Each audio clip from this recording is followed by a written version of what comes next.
ओम शांति 15 जुलाई 2026 बाबा के महावाक्य। मीठे बच्चे, योग बल से ही आत्मा की कट निकलेगी, इसलिए योग में कभी भी गफलत नहीं करो। प्रश्न। बाप ने बच्चों को बेहद का वर्षा लेने की कौन सी युक्ति बताई जिसमें माया चारों तरफ विघ्न डालती है? उत्तर।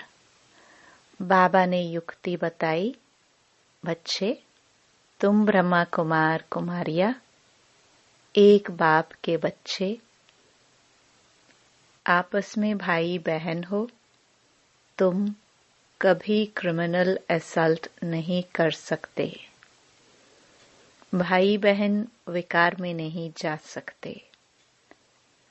तुम्हें शिव बाबा की मत पर चलकर बेहद का वर्षा लेना है, परंतु माया कम नहीं है, चारों तरफ इसमें ही विघ्न डालती रहती है।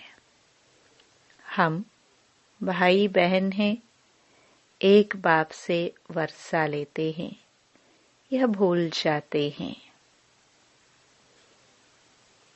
गीत। तुम्हें पाके हमने। ओम शांति। गीत का एक अक्षर ही काफी है।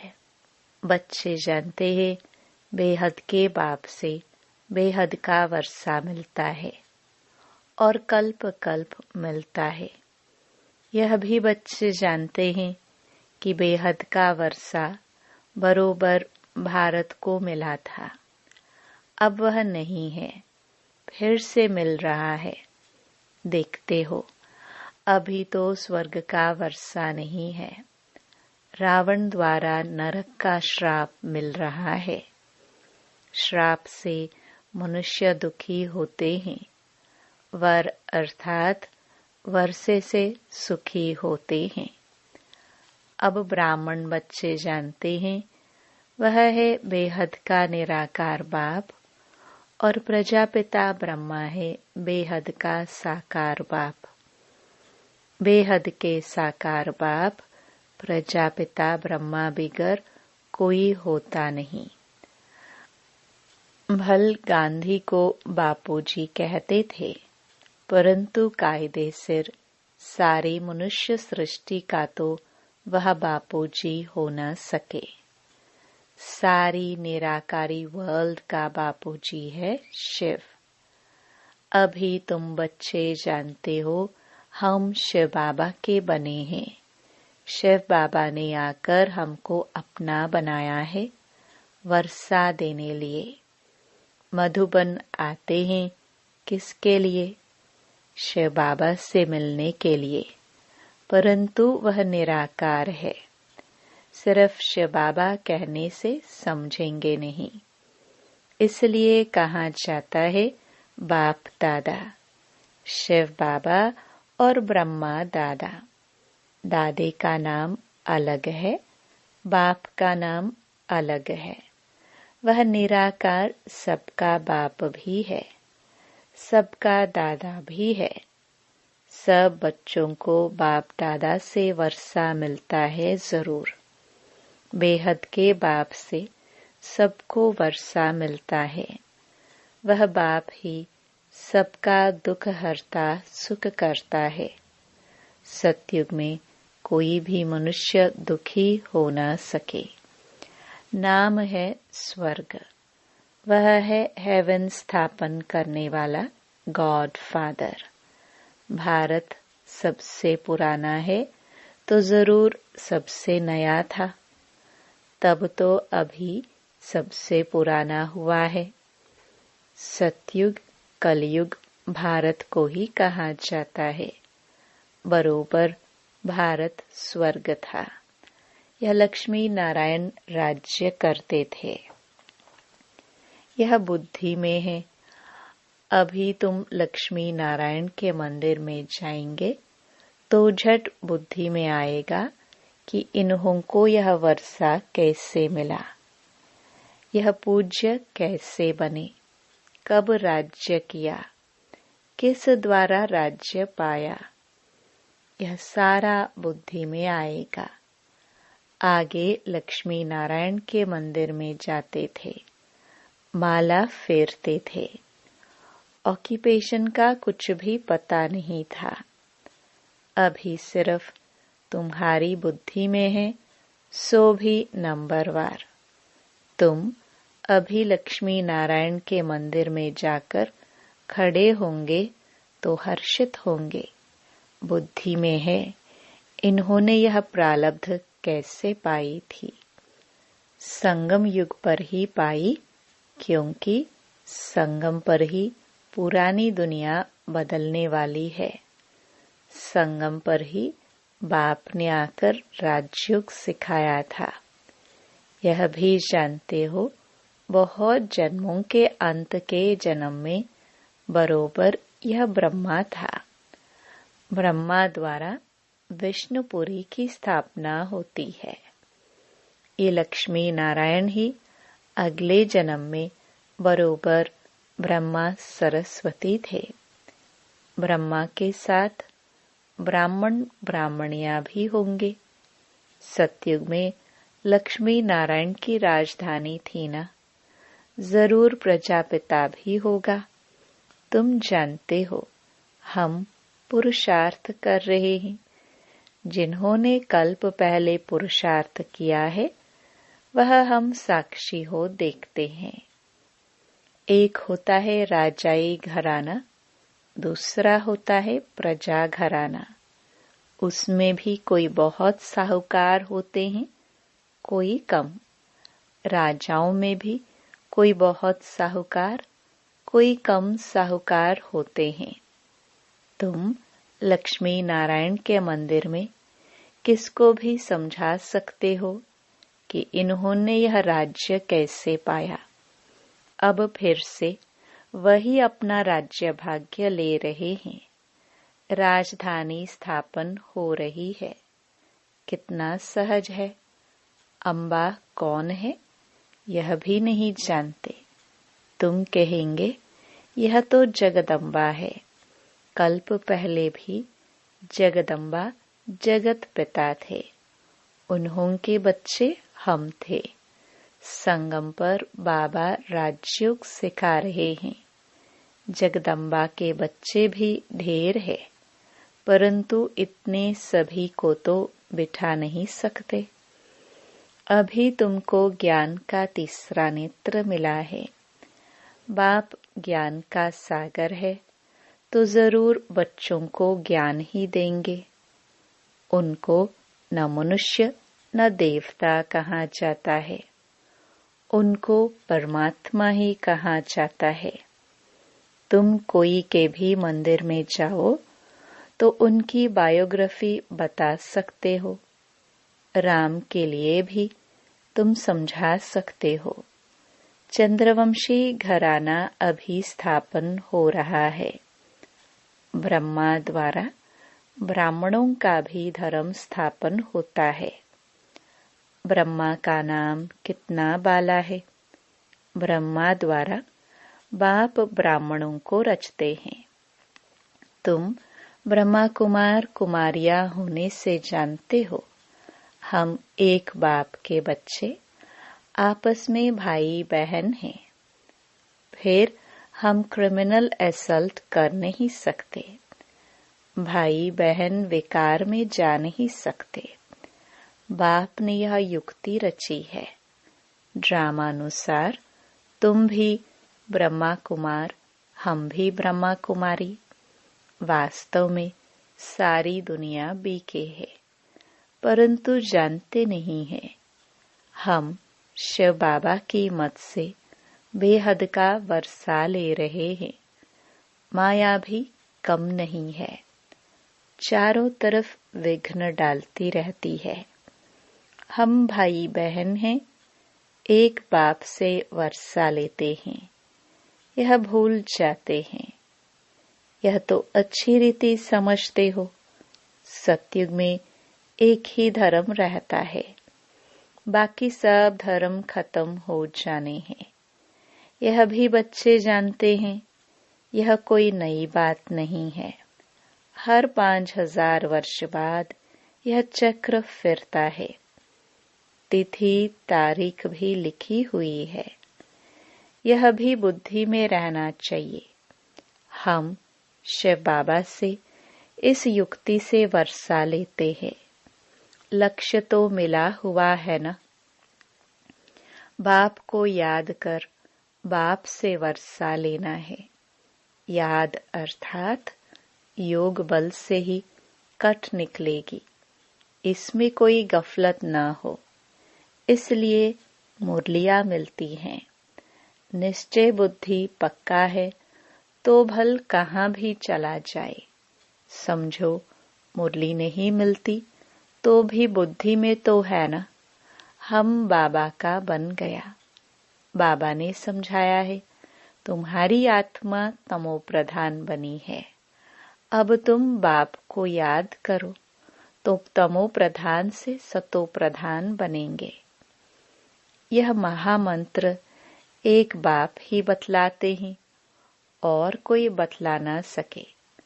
बाप ही कहते हैं, मीठे मीठे बच्चे, याद के बल से ही तुमको तमो प्रधान से सतो प्रधान बनना है।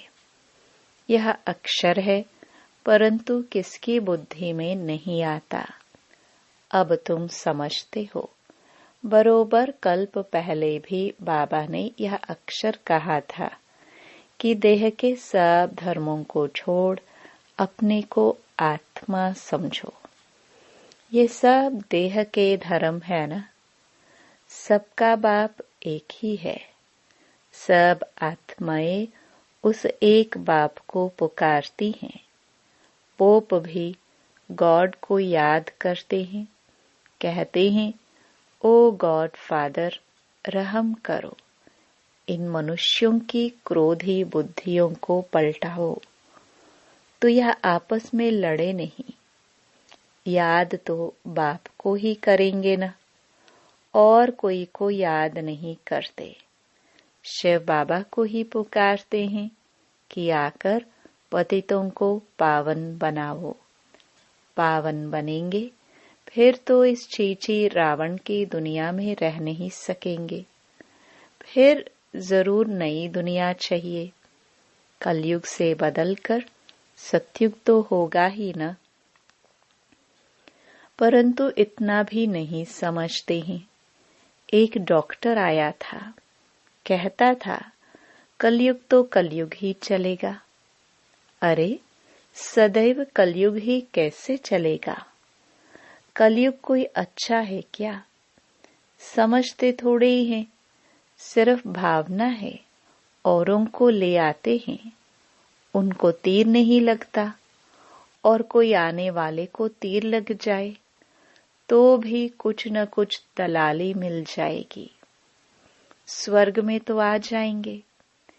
बाप से थोड़ा भी आकर सुनते हैं तो भी स्वर्ग में जरूर चले जाएंगे। फिर भी हेवनली गॉड फादर के सामने आकर बैठे हैं। बाप समझाते हैं, मैं सबका बाप हूं ना। कोई मानते नहीं कि शिव बाबा कैसे आएगा। अरे आत्मा आ सकती है तो मैं क्यों नहीं आऊंगा?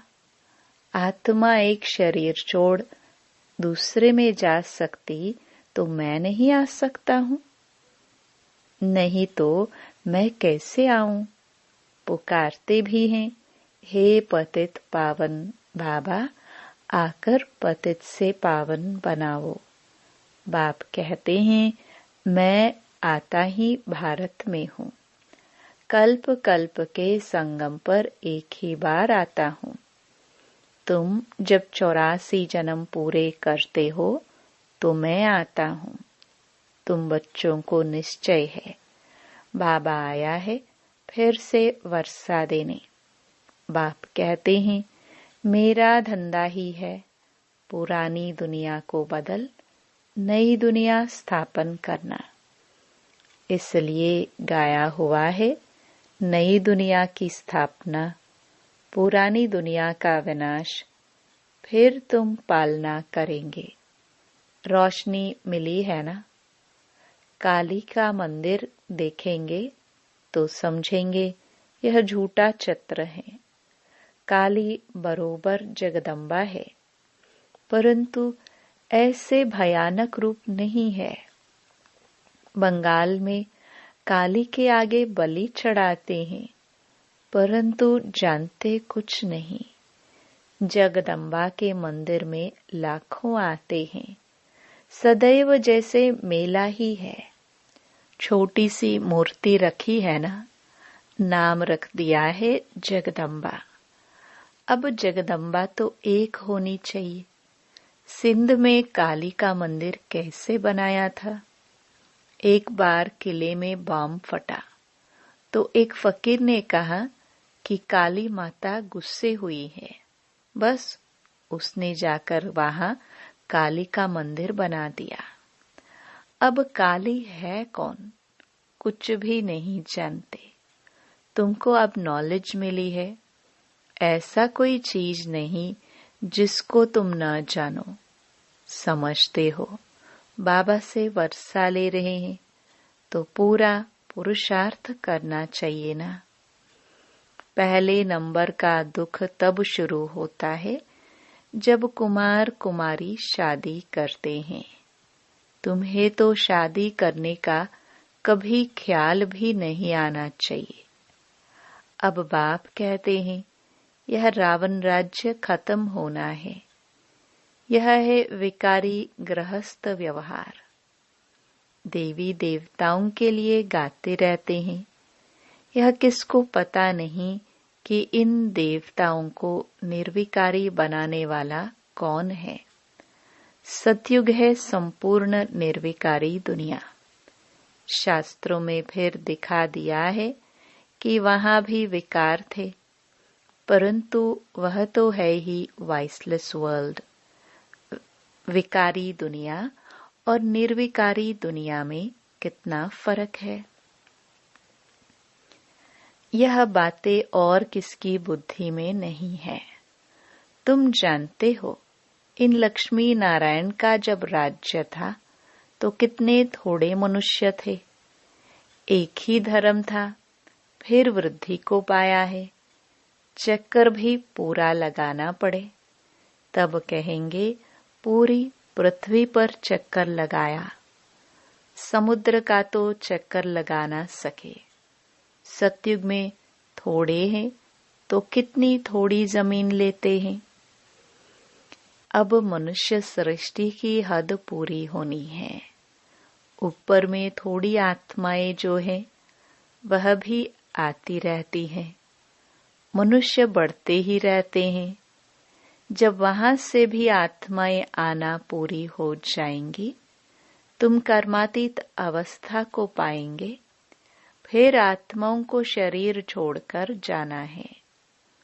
उनका आना तुम्हारा जाना होगा। थोड़े थोड़े आते रहते हैं। समझ की बात है ना। हम पहले पहले जाकर वहां रहेंगे। हमारे होते कोई रहना नहीं चाहिए। यह विस्तार की बातें हैं।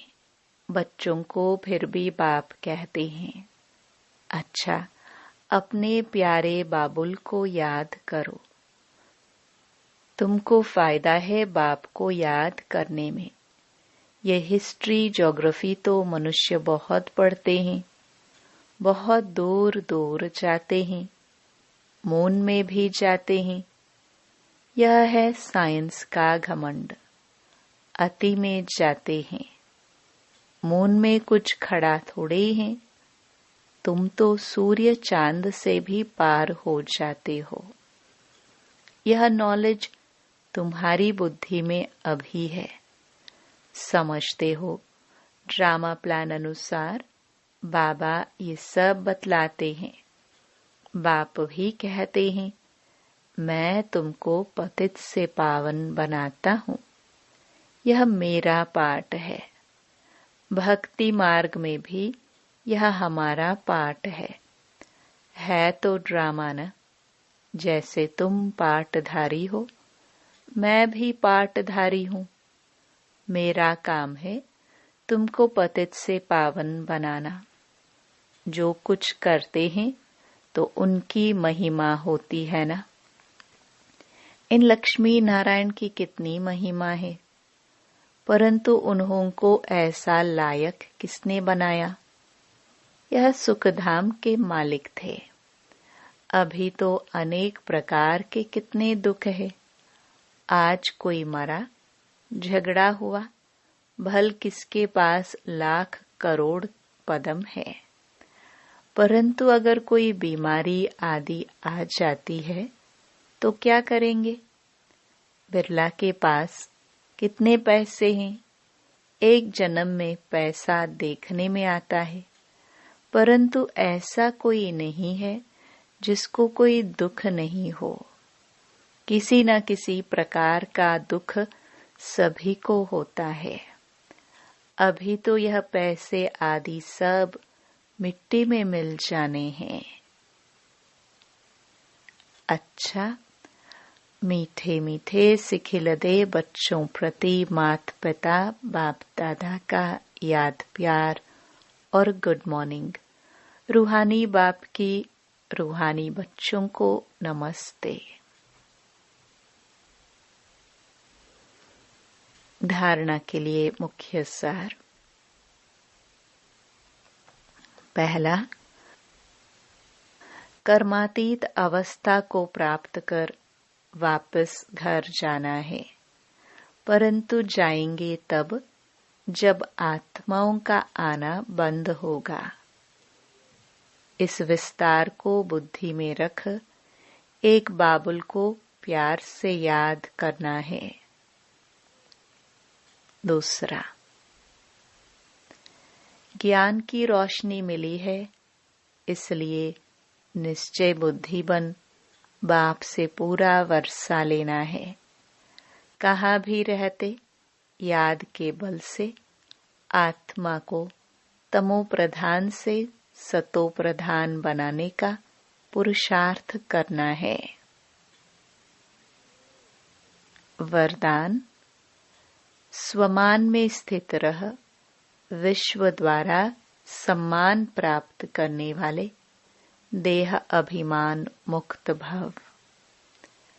पढ़ाई का मूल लक्ष्य है देह अभिमान से न्यारा हो, देही अभिमानी बनना। इस देह अभिमान से न्यारे अथवा मुक्त होने की विधि ही है सदा स्वमान में स्थित रहना। संगम युग के और भविष्य के जो अनेक प्रकार के स्वमान हैं, उनमें किसी एक भी स्वमान में स्थित रहने से देह अभिमान मिटता जाएगा।